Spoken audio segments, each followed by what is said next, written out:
ਸਤਨਾਮ ਸ਼੍ਰੀ ਵਾਹਿਗੁਰੂ ਸਾਹਿਬ JIO. ਮਹਿਲਾ ਤੀਜਾ। ਸਤਿਗੁਰੂ ਨਾ ਸੇਵਿਓ ਮੂਰਖ ਅੰਧ ਗਵਾਰ। ਦੂਜੈ ਭਾਏ ਬਹੁਤ ਦੁਖ ਲਾਗਾ। ਜਲਤਾ ਕਰੇ ਪੁਕਾਰ। ਸਤਿਗੁਰੂ ਨਾ ਸੇਵਿਓ ਮੂਰਖ ਅੰਧ ਗਵਾਰ।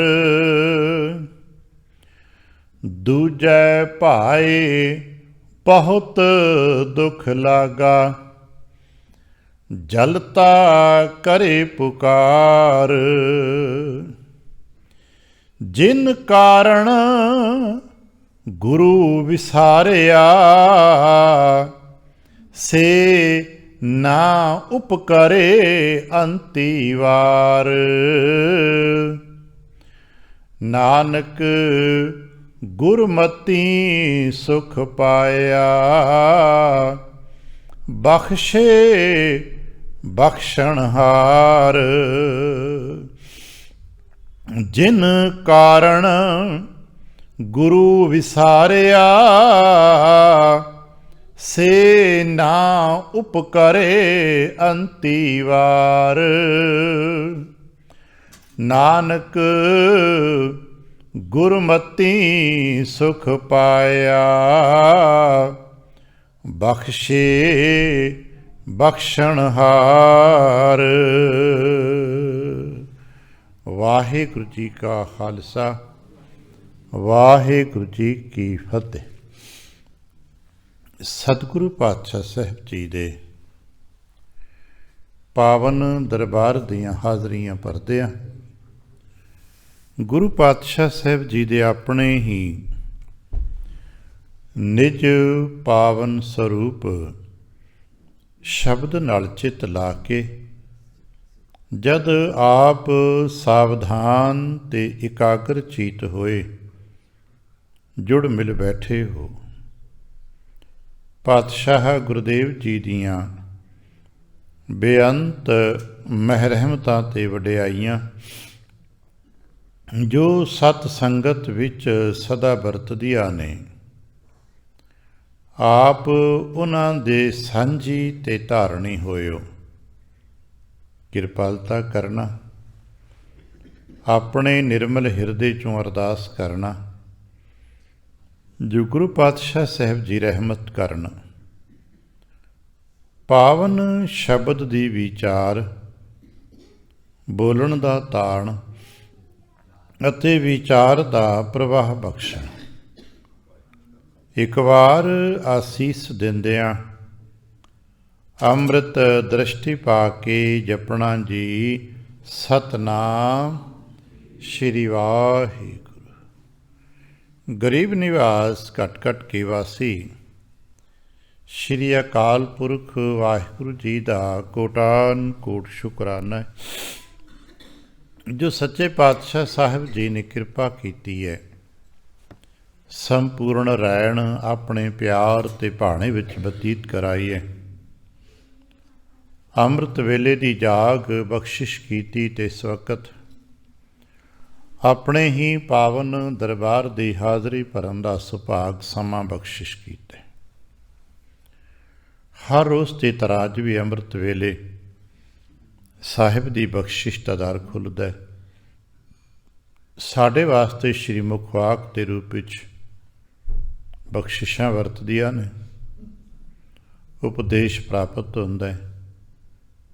ਔਰ ਜਿਨ੍ਹਾਂ ਉਪਦੇਸ਼ਾਂ ਦੇ ਵਿੱਚ ਸਾਨੂੰ ਸੰਸਾਰ ਦੀ ਮਾਇਆ ਤੇ ਬਚਾਅ ਬਾਰੇ, ਉਦੋਂ ਸਰੂਪਾਂ ਦੇ ਬਾਰੇ ਦਰਸਾਇਆ ਜਾਂਦਾ ਹੈ ਕਿ ਸੰਸਾਰ ਦੇ ਵਿੱਚ ਅਸਾਂ ਕਿਵੇਂ ਵਿਚਰਨਾ ਹੈ।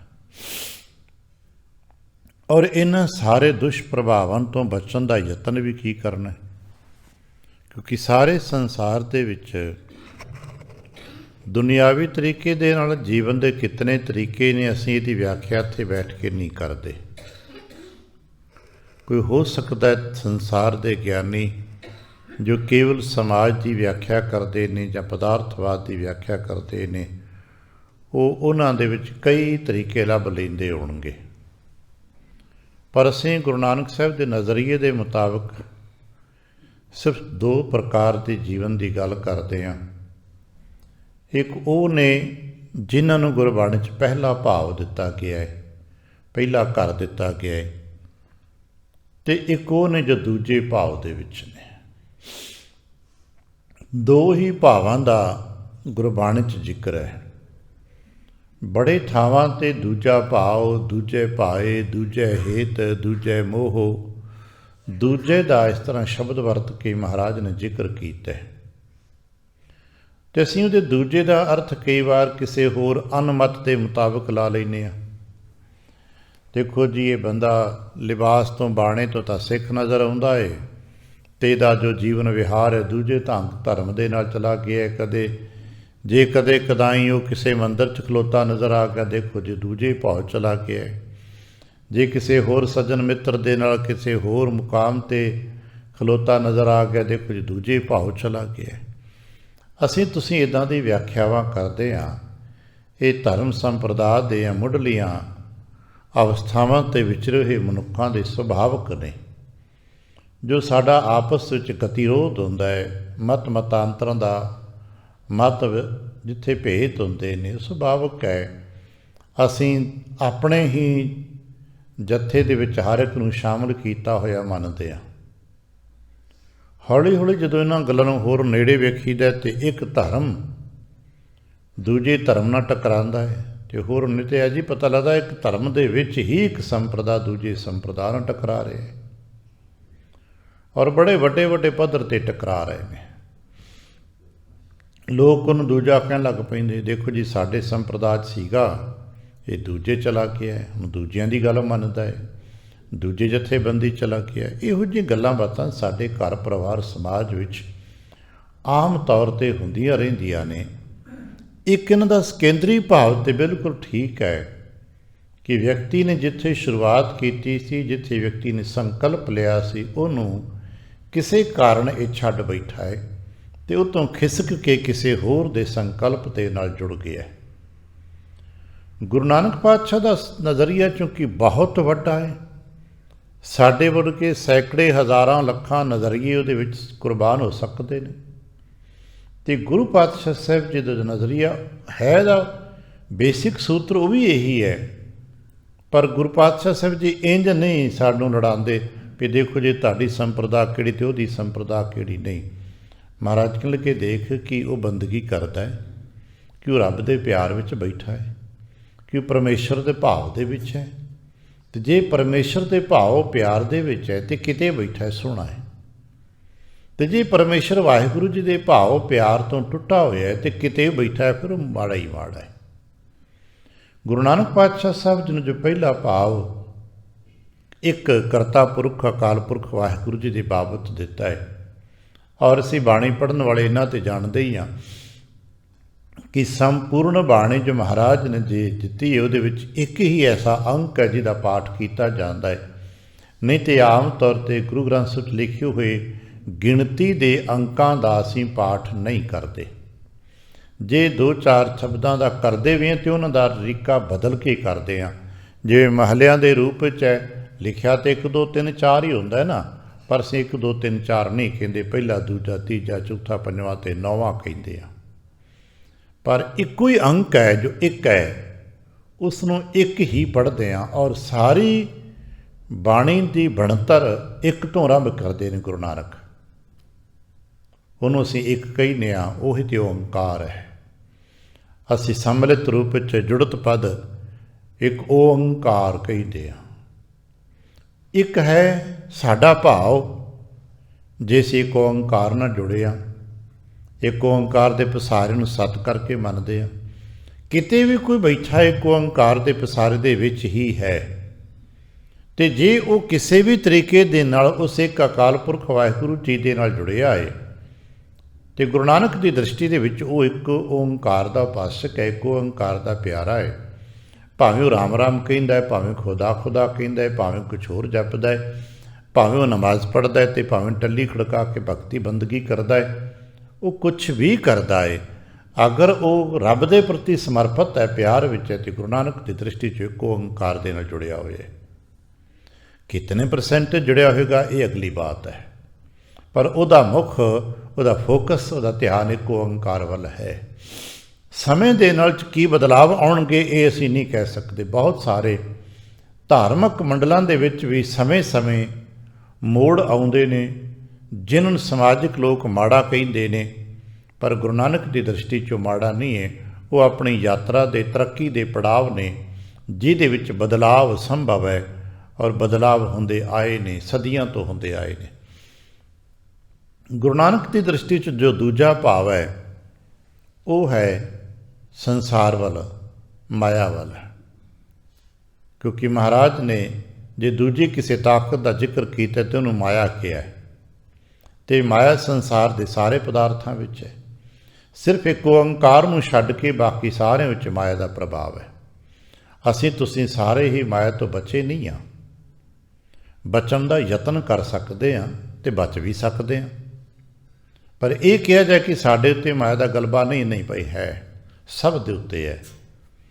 ਬਸ ਦੂਸਰਾ ਭਾਵ ਉਹ ਹੈ ਜਿਹੜਾ ਮਾਇਆ ਨਾਲ ਜੁੜਿਆ ਹੋਇਆ ਹੈ। ਅੱਜ ਦਾ ਸ਼ਬਦ ਜੋ ਸਾਨੂੰ ਸਮਝਾਉਂਦੇ, ਸਤਿਗੁਰੂ ਨਾ ਸੇਵਿਓ। ਸਤਿਗੁਰੂ ਪਹਿਲੇ ਭਾਵ ਦਾ ਪ੍ਰਤੀਕ ਹੈ। ਸਤਿਗੁਰੂ ਪਹਿਲੇ ਭਾਵ ਦਾ ਗਿਆਨ ਸਰੂਪ ਹੈ। ਸਤਿਗੁਰੂ ਪਹਿਲੇ ਭਾਵ ਦਾ ਸਾਡਾ ਆਮ ਜੀਆਂ ਦਾ ਅਤੇ ਇੱਕ ਓਂਕਾਰ ਵਾਹਿਗੁਰੂ ਜੀ ਦੇ ਵਿਚਕਾਰ ਜੋ ਅਗਰ ਕੋਈ ਕੜੀ ਹੈ ਤੇ ਉਹ ਸਤਿਗੁਰੂ ਹੈ। ਸਾਰੇ ਦਾਰਸ਼ਨਿਕ ਗਿਆਨੀ ਮੰਨਦੇ ਨੇ ਕਿ ਸਤਿਗੁਰੂ ਹੀ ਹੈ ਜਿਸ ਨੇ ਸਾਨੂੰ ਇੱਕ ਓਂਕਾਰ ਦੇ ਬਾਬਤ ਦੱਸਿਆ। ਇਸੇ ਕਰਕੇ ਅਸੀਂ ਗੁਰ ਪਰਮੇਸ਼ਰ ਪੂਜੀਏ, ਮਨ ਤਨ ਲਾਏ ਪਿਆਰ ਸਾਨੂੰ ਦੱਸਿਆ ਗਿਆ ਹੈ। ਗੁਰੂ ਮੰਨ ਕੇ ਚੱਲਦੇ ਹਾਂ ਕਿ ਪਰਮੇਸ਼ਰ ਦਾ ਇਹੀ ਸਰੂਪ ਹੈ, ਔਰ ਇਹੀ ਗੱਲ ਸਾਨੂੰ ਸਮਝ ਆਉਂਦੀ ਹੈ। ਗੁਰੂ ਦੇ ਨਾਲ ਦੂਸਰਾ ਸਰੂਪ ਅਸੀਂ ਸਤਿਗੁਰੂ ਕਹਿੰਦੇ ਹਾਂ। ਆਮ ਤੌਰ 'ਤੇ ਸਤਿਗੁਰੂ ਉਸ ਅਵਸਥਾ ਨੂੰ ਕਿਹਾ ਜਾਂਦਾ ਹੈ ਜਦੋਂ ਗੁਰੂ ਕਲਾ ਮਾਤਲੋਕ 'ਤੇ ਵਰਤ ਰਹੀਆਂ ਤਮਾਮ ਕਲਾਵਾਂ ਦੇ ਵਿੱਚੋਂ ਸੱਤ ਦੇ ਰਾਹੀਂ ਪ੍ਰਗਟ ਹੁੰਦੀ ਹੈ। ਇਸੇ ਕਰਕੇ ਆਮ ਤੌਰ 'ਤੇ ਸਰੀਰਕ ਅਵਸਥਾ 'ਤੇ ਵਰਤ ਰਹੇ ਮੁਕਾਮ ਨੂੰ ਸਤਿਗੁਰੂ ਕਿਹਾ ਜਾਂਦਾ ਹੈ। ਅਸੀਂ ਜਾਣਦੇ ਹਾਂ ਕਿ ਗੁਰੂ ਨਾਨਕ ਹੈ, ਪਰ ਫਿਰ ਵੀ ਕਹਿੰਦੇ ਹਾਂ ਸਤਿਗੁਰੂ ਨਾਨਕ। ਦਸ਼ਮੇਸ਼ ਨੂੰ ਸਤਿਗੁਰੂ ਵੀ ਕਹਿੰਦੇ ਹਾਂ, ਧੰਨ ਗੁਰੂ ਰਾਮਦਾਸ ਨੂੰ ਸਤਿਗੁਰੂ ਕਹਿੰਦੇ, ਦਸਾਂ ਪਾਤਸ਼ਾਹੀ ਨੂੰ ਸੀ ਸਤਿਗੁਰੂ ਕਹਿੰਦੇ ਹਾਂ ਵੀ ਇਹ ਭਾਈ ਸਾਡੇ ਸਤਿਗੁਰੂ ਵਰਤ ਰਹੇ ਨੇ। ਇਹ ਕਥਾ ਕਹਾਣੀਆਂ, ਇਤਿਹਾਸ ਦੇ ਥਾਂ, ਇਤਿਹਾਸ 'ਚ ਬਹੁਤ ਸਾਰੀਆਂ ਗਾਥਾਵਾਂ ਨੇ ਜੋ ਸਤਿਗੁਰੂ ਜੀ ਨਾਲ ਸੰਬੰਧਿਤ ਨੇ। ਬੇਸਿਕਲੀ ਸਰੀਰ ਨਾਲ ਸੰਬੰਧਿਤ ਨੇ। ਅਸੀਂ ਜਦੋਂ ਕਹਿੰਦੇ ਸਰੀਰ ਨਾਲ ਸੰਬੰਧਿਤ ਨੇ ਤਾਂ ਦੂਜੇ ਪਾਸੇ ਕਹਿੰਦੇ ਸਰੀਰ ਤੇ ਗੁਰੂ ਨਹੀਂ ਭਾਈ, ਇਹ ਉਸ ਸਰੀਰ ਨਾਲ ਸੰਬੰਧਿਤ ਨੇ ਜੋ ਸਰੀਰ ਨਿਰੋਲ ਸਤ ਅਵਸਥਾ 'ਤੇ ਸੀ, ਜਿਸ 'ਚ ਕੂੜ ਲੇਸ਼ ਮਾਤਰ ਵੀ ਨਹੀਂ ਸੀ, ਸਿਰਫ ਪੰਜਾਂ ਤੱਤਾਂ ਨੂੰ ਜੁੜਤ ਕਰਕੇ ਸੱਤ ਨੂੰ ਪ੍ਰਗਟ ਕਰ ਰਿਹਾ ਸੀ, ਅਤੇ ਗੁਰੂ ਹੀ ਗੁਰੂ ਵਰਤ ਰਿਹਾ ਸੀ। ਇਸ ਕਰਕੇ ਉੱਥੇ ਸਤਿਗੁਰੂ ਹੈ। ਇਸੇ ਕਰਕੇ ਅਸੀਂ ਵੇਖਿਆ ਹੋਣਾ ਉਸ ਤੋਂ ਇੱਕ ਕਦਮ ਪਹਿਲਾਂ ਵੀ ਉਹਨਾਂ ਨੂੰ ਅਸੀਂ ਸਤਿਗੁਰੂ ਨਹੀਂ ਕਹਿੰਦੇ। ਸਰੀਰ ਤਾਂ ਉਹ ਵੀ ਹੁੰਦੇ ਨੇ। ਜਿਸ ਦਿਨ ਗੁਰੂ ਨਾਨਕ ਪਾਤਸ਼ਾਹ ਸਾਹਿਬ ਜੀ ਨੇ ਬਾਬਾ ਲਹਿਣਾ ਜੀ ਨੂੰ ਮੱਥਾ ਟੇਕਿਆ ਆਏ, ਉਸ ਦਿਨ ਤੋਂ ਇੱਕ ਦਿਨ ਪਹਿਲਾਂ ਵੀ ਤੇ ਬਾਬਾ ਲਹਿਣਾ ਹੋ ਜਾਈ ਨਹੀਂ ਨਾ, ਪਰ ਅਸੀਂ ਬਾਬਾ ਲਹਿਣਾ ਹੀ ਕਹਿੰਦੇ ਹਾਂ, ਸਤਿਗੁਰੂ ਅੰਗਦ ਨਹੀਂ ਕਹਿੰਦੇ। ਉਸ ਬਖਸ਼ਿਸ਼ ਤੋਂ ਅਗਲੇ ਕਦਮ ਤੇ ਅਗਲੇ ਦਿਨ ਤੇ ਬੜੀ ਦੂਰ ਦੀ ਗੱਲ ਹੈ, ਅਗਲੇ ਪਲ ਤੋਂ ਹੀ ਉਹ ਸਰੀਰ ਸਤਿਗੁਰੂ ਹੋ ਜਾਂਦਾ ਹੈ। ਇਸੇ ਤਰ੍ਹਾਂ ਜਦੋਂ ਉਹੀ ਗੁਰੂ ਅੰਗਦ ਦੇਵ ਤੀਸਰੇ ਪਾਤਸ਼ਾਹੀ ਦੇ ਰੂਪ 'ਚ ਵਰਤਾਰਾ ਵਰਤਾਉਂਦੇ ਨੇ, ਅਤੇ ਜਦੋਂ ਕਿੱਲੀ ਨਾਲ ਅੜ ਕੇ ਡਿੱਗੇ ਨੇ, ਅਸੀਂ ਬਾਬਾ ਅਮਰਦਾਸ ਹੀ ਕਹਿੰਦੇ ਹਾਂ ਨਾ, ਅਸੀਂ ਸਤਿਗੁਰੂ ਅਮਰਦਾਸ ਤੇ ਨਹੀਂ ਕਹਿ ਸਕਦੇ ਨਾ, ਉਹ ਬਾਬਾ ਅਮਰਦਾਸ ਨੇ। ਪਰ ਜਦੋਂ ਦੁਪਹਿਰ ਤੋਂ ਬਾਅਦ ਵਿੱਚ ਗੁਰੂ ਅੰਗਦ ਸਾਹਿਬ ਜੀ ਨੇ ਸਾਰਾ ਵਰਤਾਰਾ ਵਰਤਾ ਦਿੱਤਾ ਹੈ, ਅਤੇ ਹੁਣ ਅਸੀਂ ਕਹਿੰਦੇ ਨਹੀਂ, ਹੁਣ ਸਤਿਗੁਰੂ ਅਮਰਦਾਸ ਹੈ। ਉਹ ਇੱਕ ਬਹੁਤ ਬਾਰੀਕ ਜਾਂ ਕਲਾਤਮਕ ਪੱਖ ਹੁੰਦਾ ਹੈ ਜਿਸ ਦਿਨ ਸੱਤ ਪ੍ਰਗਟ ਹੋ ਜਾਂਦਾ ਹੈ। ਜਦੋਂ ਸੱਤ ਪੂਰੀ ਤਰ੍ਹਾਂ ਪ੍ਰਗਟ ਹੁੰਦਾ ਹੈ ਅਤੇ ਉਦੋਂ ਹੀ ਉੱਥੇ ਗੁਰੂ ਪ੍ਰਗਟ ਹੋ ਜਾਂਦਾ ਹੈ। ਵਿਗਿਆਨਕ ਭਾਸ਼ਾ ਵਿੱਚ ਸਮਝਣ ਵਾਸਤੇ ਸਮਝਾਉਂਦੇ ਨਾ, ਜਦੋਂ ਸਰੀਰ ਦਾ ਜਾਂ ਉੱਥੋਂ ਦਾ ਤਾਪਮਾਨ ਪੂਰੀ ਤਰ੍ਹਾਂ 100 ਡਿਗਰੀ 'ਤੇ ਉੱਚਾ ਉੱਡ ਜਾਂਦਾ ਅਤੇ ਪਾਣੀ ਆਪਣੇ ਆਪ ਰੂਪ ਬਦਲ ਲੈਂਦਾ ਹੈ। ਪਾਣੀ ਰੂਪ ਬਦਲਦਾ ਨਾ, ਭਾਪ ਬਣ ਜਾਂਦਾ, ਉੱਡ ਜਾਂਦਾ। ਅਤੇ ਜਦੋਂ ਹੇਠਲੇ ਪਾਸੇ ਨੂੰ 100 ਡਿਗਰੀ 'ਤੇ 0 'ਤੇ ਪਹੁੰਚ ਜਾਂਦਾ ਹੈ ਅਤੇ ਉਹੀ ਉੱਡਦਾ ਹੋਇਆ ਪਾਣੀ ਅਤੇ ਲਹਿਰਾਂ ਵਾਲਾ ਪਾਣੀ ਬਿਲਕੁਲ ਪੱਥਰ ਵਾਂਗ ਕਠੋਰ ਹੋ ਜਾਂਦਾ ਹੈ। ਪੁੱਛੀਏ ਹੈ ਤੇ ਪਾਣੀ ਜੋ ਉੱਪਰਲੇ 100 ਡਿਗਰੀ 'ਤੇ ਸੀ ਅਤੇ ਨਜ਼ਰ ਨਹੀਂ ਸੀ ਆ ਰਿਹਾ, ਉੱਡ ਗਿਆ ਸੀ, ਅਤੇ ਜਦੋਂ ਉੱਥੇ ਨੂੰ ਵਾਪਸ ਹੇਠਲੇ 100 ਡਿਗਰੀ 'ਤੇ ਲੈਂਦਾ ਹੈ ਅਤੇ ਹੁਣ ਨਜ਼ਰ ਹੀ ਕੀ ਆਉਂਦਾ, ਹੁਣ ਹਿੱਲਦਾ ਜੁਲਦਾ ਵੀ ਨਹੀਂ, ਹੁਣ ਪੱਥਰ ਵਾਂਗ ਚੋਟ ਪਹੁੰਚਾ ਸਕਦਾ ਹੈ, ਪੱਥਰ ਵਾਂਗ ਕਠੋਰ ਹੋ ਗਿਆ। ਇਹੀ ਤਾਂ ਪਾਣੀ ਦਾ ਸਰੂਪ ਹੈ। ਸ਼ਾਇਦ ਇਸੇ ਕਰਕੇ ਗੁਰੂ ਦੇ ਅੰਮ੍ਰਿਤ ਦਾ ਵੀ ਇਹੀ ਸਰੂਪ ਹੈ। ਕਿਤਨਾ ਉਤਾਂ ਤੇ ਹੇਠਾਂ ਚਲਾ ਜਾਏਗਾ, ਜਿੰਨਾ ਤਾਮਸੀ ਪ੍ਰਵਰਤੀ 'ਚ ਵੜ ਜਾਏਗਾ, ਨਜ਼ਰ ਹੀ ਨਹੀਂ ਆਏਗਾ। ਅਸੀਂ ਸੰਸਾਰ ਦੇ ਜੀ ਤਾਮਸੀ ਪ੍ਰਵਰਤੀ 'ਚ ਪੂਰੀ ਤਰ੍ਹਾਂ ਸੰਸਾਰੀ ਹਾਂ, ਇਸ ਕਰਕੇ ਪਤਾ ਹੀ ਨਹੀਂ ਲੱਗਦਾ ਵੀ ਗੁਰੂ ਹੈਗਾ ਵੀ ਕਿ ਨਹੀਂ ਹੈਗਾ। ਗੁਰੂ ਤੇ ਹੈ, ਪਰ ਬਿਰਤੀ ਸਾਡੀ ਤਾਮਸੀ ਹੋ ਗਈ ਹੈ, ਤਾਮਸੀ ਭਾਵ ਗਰਮ ਹੋ ਗਈ ਹੈ।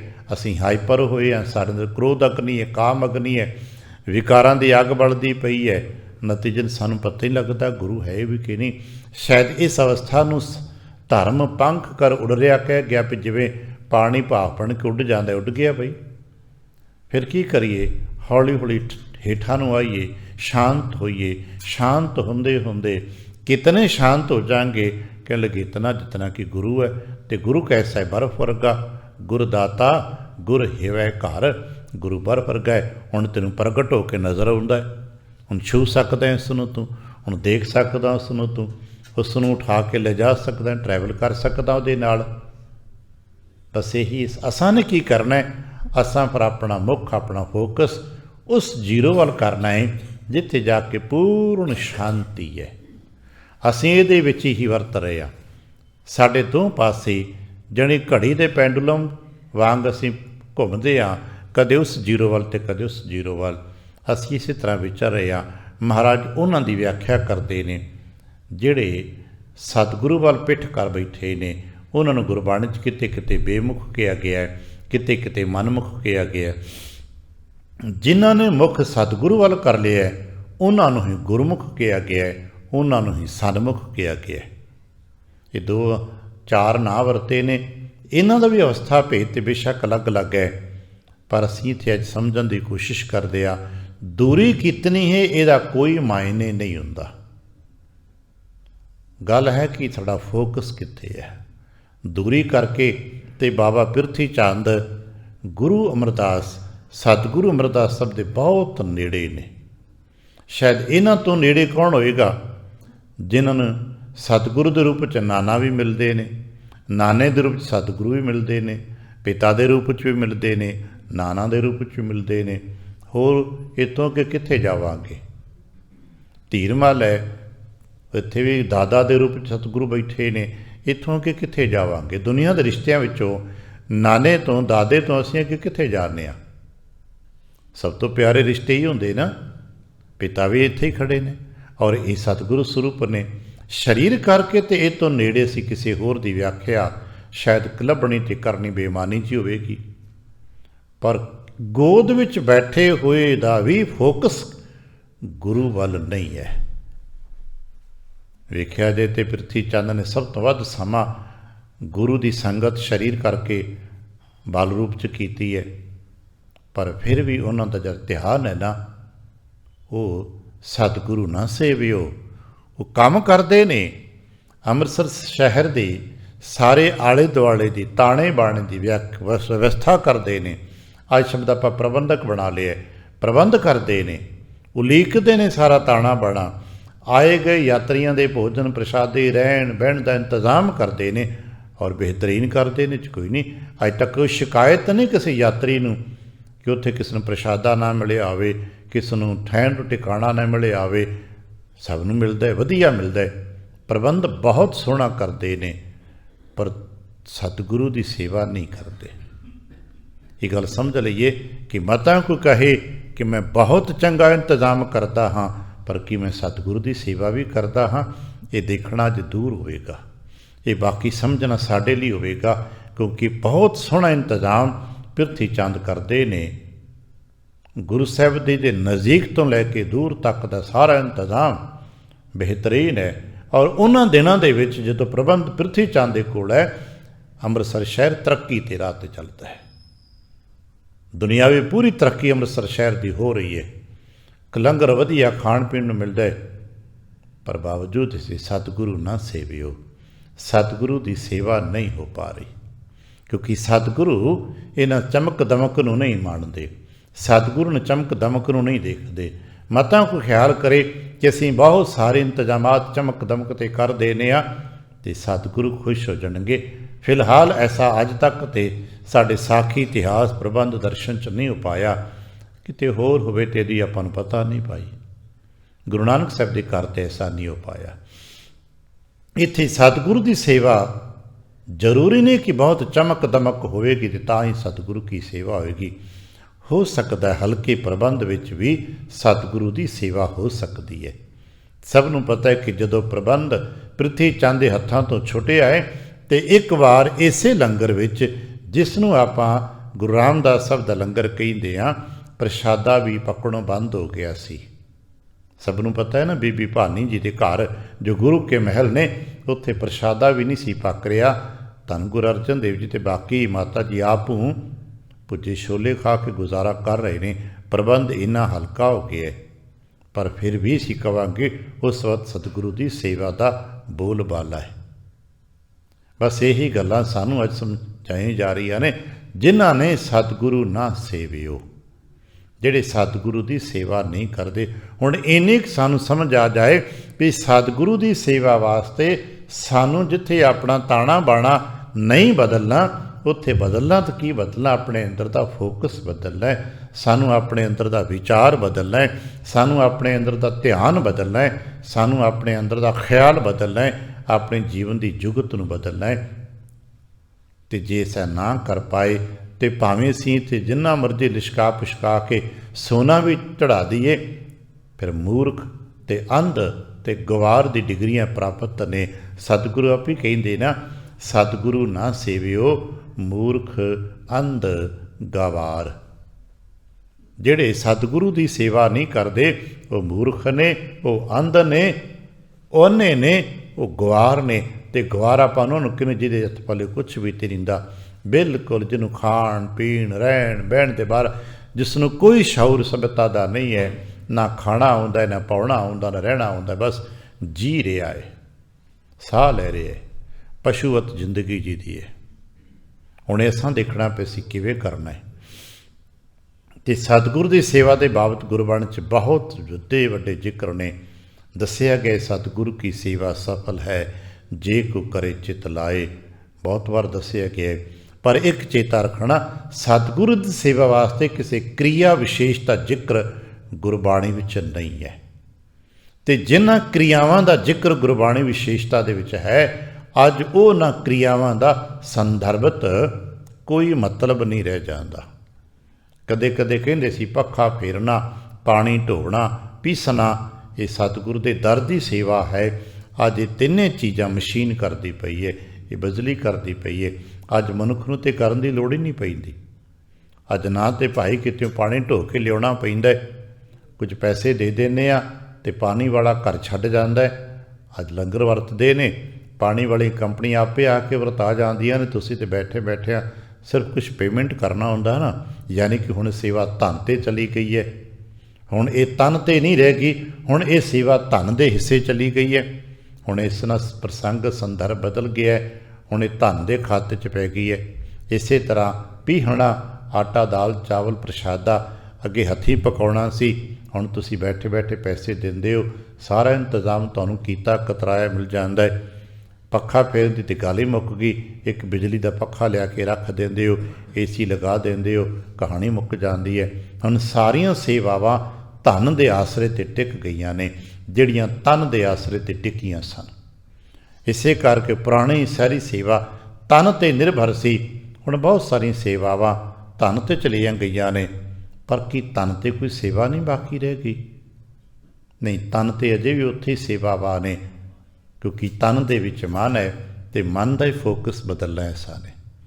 तन का फोकस नहीं बदलना। असी तन की पिठ करन ते ही रौला रप्पा पाउंदे रहे, देखो जी फलाना बंदा आया, पिठ ना करो, पिठ ना करो। आपां इदां बहुत बोलते रहने आ। अक्सर खुशियां गमियां के समय ते इत्थे फोटोग्राफर आउंदे ना, तो कई बार साडे आंदा बहुता सारा ध्यान ही इत्थे हुंदा फोटोग्राफर नूं, तूं पिठ ना कर, तूं पिठ ना कर। वो भाई उन्होंने कहिंदे कहिंदे आप 100 बार पिठ कर देने। वो तो प्रोफेशनल है बेचारा, वो तो अपनी ड्यूटी निभा रहा है। शायद साढ़े तुहाडे तो ज़्यादा श्रद्धालु होवे, पर ड्यूटी बेहतरीन तरीके निभाने वास्ते फोटो खिंचदे अगर उसदी माड़ी जी कंड हो गई असीं तो गल पै जाने। पर सानूं ये नहीं पता भी असीं किन्नी कु पिठ दित्ती है। असीं तो सुथरे वांग पिठ करके बैठे हुए आ। असीं ये समझना है सतगुरु की सेवा करनी है। तो महाराज अज उन्हां दी गल कर जिहड़े सतगुरु की सेवा नहीं करते, वो सतगुरु की दृष्टि च मूर्ख ने, वो अंधे ने, वो गवार ने। क्योंकि सतगुरु दुनिया के अंधियां नूं क्षमा करना किसी का अपमान नहीं करते, नहीं उन्होंने कहने लगे भाई कोई गल नहीं। इसे करके साढ़े जो वडेरिया ने गुरमत शब्दावली बनाई है उहदे विच अंधा शब्द नहीं है। समाज के तौर पर जे किसी के नेत्र नहीं गए आसां आपां कदे भी उन्होंने अंधा नहीं कहिंदे। समाज कहिंदा होएगा 100 बार कहे, पर साडे गुरमुखां दी वडेरे बोल चाल विच कहने ना भाई किसी नाल आपां थोड़ा करना, आपां ना कह के ना, ये सुजाखा है, ये सूरमा है। पर सतगुरु कहते अंधा है। किनू वो नहीं जिन मुख लोण नाहे, अंधे सही नानका जे खसम हो कुत्थे जाहे। जिहड़े अपने गुरु तो टुट गए ने, कुत्थे कहते ने, विछड़ गए ने और खुंज गए ने, मूँह दूजे पासे कर लिया। जिन्हां दे अंदर लोभ है, लालच है, हउमै है, ईरखा है, द्वेष है, ये तमाम प्रकार के विकारां दी आपां इत्थे गल करते रहने आ। जिन्हां दे अंदर ये चीज़ां ने वो इत्थे बैठ के भी उन्हां दी वरतों करते रहिंदे आ। अपने आप नूं किते बैठ के देखी कि असीं इत्थे बैठ के हउमै दी वरतों नहीं करते, कि इत्थे बैठ के असीं ईरखा दी वरतों नहीं करते, इत्थे बैठ के असीं क्रोध नहीं करते, इत्थे बैठ के असीं काम दी वरतों नहीं करते, इत्थे बैठ के सब कुछ करते हैं। तो जे सब कुछ करते हैं तो असीं मूर्ख हाँ, असीं अंधे हाँ, क्योंकि सानूं सतगुर दिखाई नहीं देंदा। असीं सतगुर दे कोल बैठे ही वो सब कुछ करी जा रहे हैं जिन्हां तो सतगुर सानूं वरज रहे ने। तो सतगुर दे दृष्टि विच असीं कहिंदे कहांदे होवांगे साडे कपड़े बड़े चंगे, साडे व्याख्यान बड़े चंगे, साडे तरीके बड़े चंगे, पर असीं मूर्ख हाँ, अंध हाँ ते गवार हाँ। और असां अपने आप नूं ये मूर्खता तो कढना है, अपने आप नूं अंधेपन चों कढना है। ते अंधेपन चों कढण वास्ते सानूं सुरत दे नेत्र खोलने पैणे ने। आ नेत्र ते खोलो या बंद कर लो। असीं ते इहदे विच जे कोई कीर्तन सुनदा अखां बंद करके बह जाए ते असीं बड़ी छेती गाए सुनिया अखां मीचे ये तुक पढ़ के अगले दी बेइज्जती कर देने आ। असीं ते किसी ध्यान ना सुनदे होए कीर्तन करदे, जे कोई नेत्र बंद के कीर्तन करदा है या नेत्र बंद के प्यार ना सुनदा असीं ते उदों भी कटाक्ष करके बेइज्जती करदे ने उहदी। पर चाहिदा ते सानूं अपनी अखां खोलण दी है। ते साडीआं अखां भै के चरण कर भाव के लोयण सुरत करे। सुरती दे नेत्र खोलो प्यारिओ, तां किते जाके समझ आए कि नानक कहे सियाणीए इउं कंत मिलावा होए। जे कंत प्रभु नूं मिलना है तो सुरत दे नेत्र खुलने पैणे ने। ते सुरत नूं इत्थे कहांगे ध्यान दे नेत्र, ये ज्ञान दे सदके खुलने ने। महाराज कहने लगे सतगुरु ना सेवियो मूर्ख अंध गवार। महाराज क्यों नहीं ये कम क्यों नहीं हो पा रहा? सतगुर की सेवा बड़ी करते हैं असीं ते इत्थे गाहे बगाहे ठा ठा लड़ते पे असीं सतगुर की सेवा तो। असीं ते सिर पाड़ते देखे लोगों को सतगुर की सेवा करन ते। ऐसे ऐसे वड्डे पद्धर असां देखे ने जाती तौर पर, मैनूं सतगुर का स्वरूप सिर ते रखना है, मैं ही रखांगा, दूसरा क्यों आ गया है? असीं धक्का मार के सुटदे बंदे देखे ने कि सतगुर का स्वरूप मैं लैके जाना है, मैं सेवा करनी आ।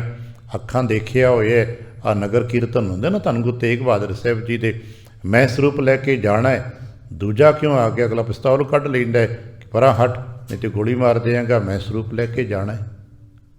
असीं ते सतगुरु जी तुहाडी सेवा लई लोकां नूं लड़दे देखे आए, कि वो सेवा करते हैं नहीं महाराज कहने लगे नहीं दूजे भाए ये सब दूजे पासे जुड़े ने वरत रहे ने सतगुरु ने इन्हों कहीए लोगन राम खिलौना जाना इन्होंने गुरु ग्रंथ साहब जी खिलौना बना के रखा हुआ है गुरु नूं खिलौना बना के रखा हुआ है जद मर्जी जिथे मर्जी जिवें मर्जी वरत लिया ने किहड़ा बोल के कुछ कहना है जदों मर्जी मूर्ति चुक ली जदों मर्जी रख ली जदों मर्जी आड़े च रख ली जद मर्जी पूजा कर ली असीं भी तो ही कुछ करते आ जद मर्जी जिथे मर्जी प्रकाश करा दो साडी है ना साडी घर की खेती है पर सतगुरु की कहते दूजे भाए अगर फोकस दूजे पासे है भाव मैं मेरी वाल माया वाल फोकस है संसार के लोभ लालचां ते हौमे वाल फोकस है असीं जो कुछ भी करते हैं वो अपने आप को अगे रख के अपने आप को शाइन कर रहे हैं तो फिर की मिलेगा क्योंकि एक पासे सतगुरु की सेवा तो सुख मिलता है तो दूजे पासे तो की मिलता कह गया अत दुख लगा आएगा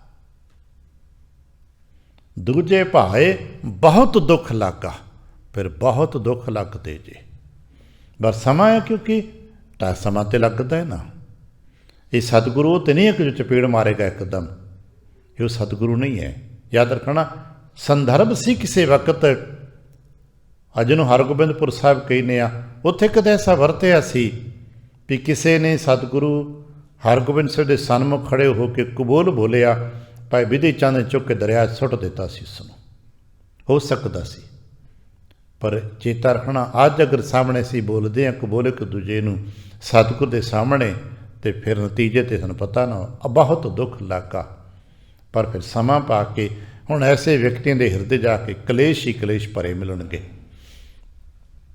महाराज कहने लगे कुछ गल्लां जो साडे सिरों पार होंदियां असीं तुसीं एक दूजे नूं नहीं कह पावांगे व्यक्तिगत असीं नहीं कह पावांगे सतगुरु दी कोल समझ लईए इन्नी बड़ी गल है दूजे भाए बहुत दुख लागा जलता करे पुकार जलता किहदे विच बाहर दी अग विच नहीं सड़दा बाहर ते सड़क बहुत इंतजाम ने ये सड़दा है अंदर दी अपनी बनाई हुई तृष्णा दी अग विच ते तृष्णा दे चार पक्ष समझ लेना साडे अंदर हैगे ने उन्हां चों एक भी है ते अग बलदी है हंस हेत हंस है हेत है कोप है लोभ है हंस हेत लोभ कोप चारे नदियां अग जिवें पुराने बजुर्गों को पता है हुण तो असीं चलो चुल्हियां ते गैस करके अग बालदे हां एक अग एक लकड़ रखी हुई तो अग बलदी तो है पर घट बलदी है एक आ लकड़ दे नाल चुल्हा नहीं बलिया जाता कि अग पूरा सेक नहीं देंदी दो लकड़ा हो जन क्रॉस करके रख दिओ तो वाह अग बलदी है तो जे तीन हो जान तो होर तो चार हो जान तो होर तो चार इक्को जिहियां बराबर दी सुक्कियां लकड़ा होण तो फिर तो वधिया अग बलदी है ना तो साडे अंदर हंस हिंसा हेत मोह कोप क्रोध ते लोभ है ये चार लकड़ां साडे सब दे अंदर पईयां होईयां ने हंस हेत लोभ कोप चारे नदियां अग पवहें दजे नानका तरिए करमी लग ये चार प्रकार दी नदियां अग दियां नदियां साडे जिन्हूं मिला के तृष्णा कहिंदे ने ये तृष्णा दे भांबड़ मचदे ने साडे अंदर ते तृष्णा विच असीं सड़ रहे हां तृष्णा च कहने जलता करे पुकार तृष्णा च जल रहे सड़ रहे और पुकार हो रही सानू अपने पुकार अजे आप नूं समझ नहीं आ रही क्योंकि असीं अजे जद तक अपने आप जस्टिफाई करते हैं मैं तो चंगा कीता है मैं तो चंगा कीता है और असीं हर व्यक्ति अज इस गल नूं मनण नूं तैयार नहीं कि असीं गलत भी कर सकते हैं नहीं असीं तो ही कि दूजा बंदा गलत करता है और हौली हौली किते शांत बह के देखिए अपने अंदर की हालात ने ऐसे साधकों के नाल किते वरतन का समा मिले है कि जो शीशे के बिठा देंगे लेकिन हुण अपने आप को देखो कदे तक करके देखना आराम कुर्सी ते बह जाना अपने सामने अपने फोकस जिन्हें पासपोर्ट साइज कहने कम से कम शीशे च अपना पूरा चेहरा नज़र आउंदा होवे ते उहदे नाल नज़रां मिला के देखना कि वाकई ही तू जो है यही है बस इन्ना कुछ सवाल शीशे अंदरली तस्वीर तो पूछ लेना भी भाई जो तू नज़र आ रहा है तू एक्चुअल ये है बस इन्ना सवाल पूछण दे नाल जे कांबा ना छड़ जे तो मज़ा नहीं होना कि वाकई तू सिख है कि वाकई तू जो है वो है तो जे किते समझ आ जाए तो चिक जाइए तो अपने अंदरों बड़ा कुछ नज़र आता जे। फिर ऐसी साधना तराटकां करके वेखे अपने अंदर तो सड़े हुए मुर्दे वर्गे शरीर अपने को पता नहीं कितने को कां कुकर नज़र आते हैं। क्योंकि शमीर की साखी पढ़ते ना आप भी सुपने में तो 100 जन्म भुगत गए सी, ये सारे साडे ही ने, साडे अंदर ही इन्नियां कोई यादां बरकरार ने। तराटक सिद्धि दे विच तराटक साधना दे विच देखे ऐसा कि अपने इस चेहरे दे विच संग रंग रूप सब बदल जाते हैं। फिर सड़ी हुई लाश वांगा पहलों अपने आप दिसता भी इन्नी बदबू हो सकती साढ़े अंदर, साडा चेहरा इन्ना कुरूप भी हो सकता है। वो शीशे सब कुछ बदलता जाता है। ये सब कुछ कौन ऐसी अपनी है, ताई तो कह लगे मन तू जोत स्वरूप है, अपने आप होशकार तो हालात ही बिगड़ी पई, तू तो विकृत होया पिया, तू तो अपने आप को भुला बैठा, तू कौन कुकर है शुक्र है हो गया है। तू पुकार फिर पुकार उठती महाराज कृपा करो बख्श लो। थोड़ी जी समझ आ जाए तो समझ तुहानूं फिर टिकण नहीं देगी। इसे करके बाबा कबीर साहब का बड़ा प्यारा वचन है, वो ज्ञानियों की दृष्टि वास्ते है। कबीर जिन्हों कछ जानिया नहीं, जिन्हों ने संसार के बारे संसार के अध्यात्म ते गुरु के बारे कुछ नहीं जानिया ना, बड़ी सुख दी नींद सौंदे ने, नशे च गलता ने रज के खादा नज के सौंते जाते ने। कबीर जिन्हों कछ जानिया नहीं तिन सुख नींद बिहाए, तो कह लगे तुसीं बेचैन को जे कह लगे हमों जो बूझा पूछना। सानू समझ आ गई दुनिया दे विच गुरु की बख्शिश की समझ आ गई, तो पता लग गया मैं तो इन्ना गुनाहगार हाँ, अपने गुनाह की अपनी गलती की समझ आ गई, इस करके हुण नींद नहीं आउंदी। हमों जो बूझा पूरी परी पलाए, तो साडे गल ते बड़ा पै गई है, समझ दी बड़ा चेतनता की बड़ा पै गई है। कह लगे जलता करे पुकार, की करदा है जब पता लगता ना, जिन कारण गुरु विसारिया, जिन्ना कारणा करके गुरु नूं छड्डिया सी। आखिर गुरु का भला किसी कारण ते छुटिया ना, एवें तो छुटता नहीं, कारण तो कोई ना कोई बनता ही है। क्योंकि संसार की रचना दे विच बिना कारण तो कुछ नहीं होता। असीं कुछ ना कुछ कारण तो दसांगे ना, इस उतरे जाते डिग पे तो की दसोगे किवें डिगे, की कारण बनया, पुछते ना की कारण बनया भाई, असीं कहने पैर तिलक गया जी, असीं की पैर क्यों तिलकिया, असीं कहने चप्पल खराब सी जी, फर्श ते पानी सी जी। असीं कारणों की व्याख्या करते करते बड़ी दूर तक तुरे जाएंगे। देखो जी क्यों तिलके डिग पिया, क्यों फर्श गिला सी जी, पानी पाया सी, जिसने फर्श धोता उन्हें फर्श सुकाया नहीं चंगी तरह, उसकी गलती है। विदेशों च ऐसा किया जाता ना, आ फर्श जरा को गिला हो तो उत्थे वो साइन बोर्ड लगा देंगे ने, तो जे किते उत्थे जाके कोई डिग पे तो जेडे काम करते ने मालक ने उन्होंने जरा हरजाना उन्होंने विचारों से पै जाता है भी तुहाडा फर्श गिला सी तो डिग का पैर टुट गया। इत्थे कारणों की व्याख्या, क्योंकि दुनिया पदार्थवादी ने, इस करके पदार्थवादी व्याख्या कर लेंदे ने लोग, बेहतर कर ली साडे तो उन्होंने। असीं ते कारणों की व्याख्या करते हैं। तो बात देखांगे इस तरह जदों असीं गुरु का दर छड्ड के किते होर भटकदा व्यक्ति जिन्हां कारणा करके गया सी, कि वो कारणा ने कदे साथ दिता। एक मोटा दा नज़रिया आपके सामने रखता। दो वड्डे नाम ने साडे घर जो एक दूजे ने कनैक्टिंग होए। पातशाह दशमेश साहब जी के हजूरी सिख ने भाई नंद चंद, ते सतगुरु हरगोबिंद साहब जी के पोतरे ने भा असीं कहने बाबा धीरमल। बाबा धीरमल भी कहना पैंदा कि गुरु साहब के पोतरे ने, इस करके कहने बाबा धीरमल। दोनों ने गुरु का साथ छड्डिया। कारण आपो अपने होणगे, दोनों का कारण धन ही सी, पदार्थ ही सी। नंद चंद ने गुरु साहब जी का साथ छड्डिया दशमेश जी का, ते भज के कित्थे गया धीरमल दे कोल। कि धीरमल दे कोल जावांगे, धीरमल ऐसी टक्कर दे सकता जो गुरु के खिलाफ किसी गए सांभ सकता है। उन्हें गुरु का साथ छड्डता। धीरमल ने रोटी पानी खुआ के दोपहरे झरोखे च गोली मार के मार दिता। जिस पदार्थ करके, जिस वस्तुआं करके गुरु का साथ छड्डिया सी, कि वो कारण कोई सामने आया, बचाया, कुछ नहीं बचया। वो धीरमल जिन्हें राज सत्ता करके प्रबंध करते, गुरुता गद्दी करके गुरु हरगोबिंद अपने दादा सतगुरु का साथ छड्डिया। तो आपको पता है धीरमल रणथंभौर के किले च मरिया। राजपुताने च किला रणथंभौर का किला, धीरमल उत्थों की हिरासत बंदी खाने च मरिया, तो मरदा मरदा बाहर कढ़िया। कि वो कोई कारण, कोई गद्दी, कोई बटाले दी बकाले दी, कोई गद्दी, कोई रजमीन जायदाद ਉਹਦੇ ਨੇੜੇ ਕੋਈ ਢੁੱਕੀ ਪਤਾ ਲੱਗਾ ਨਹੀਂ। ਜਿਨ੍ਹਾਂ ਕਾਰਨਾਂ ਕਰਕੇ ਵਿਅਕਤੀ ਗੁਰੂ ਨੂੰ ਛੱਡ ਦਿੰਦਾ ਹੈ ਨਾ, ਜਦੋਂ ਦੁੱਖ ਦਾ ਵੇਲਾ ਬਣਦਾ ਹੈ ਤੇ ਉਹ ਕੋਈ ਵੀ ਕਾਰਨ ਮਦਦ ਕਰਨ ਲਈ ਨਹੀਂ ਉੱਭਰਦਾ, ਬਲਕਿ ਉਹ ਡੋਬਣ ਦੇ ਕਾਰਨ ਬਣ ਜਾਂਦੇ ਨੇ। ਜਿਨ ਕਾਰਨ ਗੁਰੂ ਵਿਸਾਰਿਆ ਸੇ ਨਾ ਉਪਕਰੇ, ਉਪਕਰੇ ਕਹਿੰਦੇ ਨੂੰ ਉੱਭਰ ਕੇ ਸਾਹਮਣੇ ਨਹੀਂ ਆਉਂਦੇ।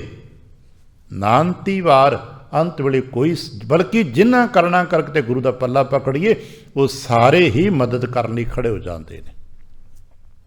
ਸੇ ਨਾ ਉਪਕਰੇ ਅੰਤੀ ਵਾਰ, ਮਹਾਰਾਜ ਕੀ ਕਰੀਏ ਫਿਰ? ਕਹਿਣ ਲੱਗੇ ਨਾਨਕ ਗੁਰਮਤੀ ਸੁਖ ਪਾਇਆ।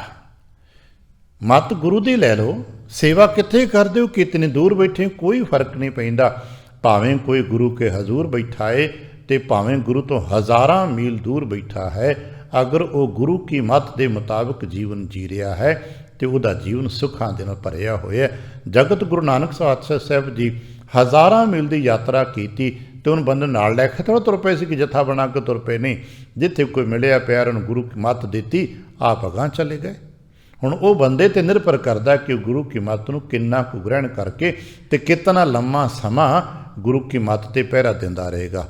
ਔਰ ਐਸੇ ਕਈ ਮੁਕਾਮ ਦੇਖੇ ਨੇ 550 ਸਾਲ ਗੁਜ਼ਰਦਾਨ ਦੇ, ਅੱਜ ਵੀ ਉਹਨਾਂ ਇਲਾਕਿਆਂ 'ਚ ਗੁਰੂ ਕੀ ਮੱਤ ਦੇ ਲੋਕ ਮੰਨਦੇ ਨੇ, ਚੱਲਦੇ ਨੇ ਔਰ ਜੀਵਨ ਜੀ ਰਹੇ ਨੇ। ਗੁਰਦੇਵ ਕਿਰਪਾ ਕਰਨ ਅਸੀਂ ਵੀ ਨਾਨਕ ਗੁਰਮਤੀ ਸੁਖ ਪਾਇਆ। ਭਾਈ ਜਿਨ੍ਹਾਂ ਨੇ ਗੁਰੂ ਕੀ ਮੱਤ ਲਈ ਉਹਨਾਂ ਨੂੰ ਹੀ ਸੁਖ ਮਿਲਿਆ। ਪਤਾ ਕਿਉਂ? ਬਖਸ਼ੇ ਬਖਸ਼ਣਹਾਰ, ਗੁਰੂ ਕੀ ਮੱਤ ਸਦਕੇ ਹੀ ਗੁਨਾਹਾਂ ਤੋਂ ਬਖਸ਼ਿਸ਼ ਮਿਲਦੀ ਹੈ, ਖਿਮਾਦਾਨ ਮਿਲ ਜਾਂਦਾ ਹੈ। ਅਸੀਂ ਬੇਨਤੀ ਕਰਨ ਵਾਲੇ ਸਾਡੇ 'ਤੇ ਵੀ ਕਿਰਪਾ ਕਰ ਦਿਓ, ਸਾਡੇ ਅਵਗੁਣ ਨਾ ਚਿਤਾਰੋ, ਬਖਸ਼ਿਸ਼ ਕਰ ਦਿਓ ਤੇ ਤਾਂ ਕਿ ਸਾਨੂੰ ਸੁੱਖ ਮਿਲ ਜੇ। ਇਤਨੇ ਕੁ ਬੋਲ ਬਚਨ ਪ੍ਰਵਾਨ ਕਰਨਾ। ਭੁੱਲ ਚੁੱਕ ਦੀ ਖਿਮਾ, ਆਸੀਸ ਤੇ ਪਿਆਰ ਦੇ ਫਤਿਹ ਪ੍ਰਵਾਨ। ਵਾਹਿਗੁਰੂ ਜੀ ਕਾ ਖਾਲਸਾ, ਵਾਹਿਗੁਰੂ ਜੀ ਕੀ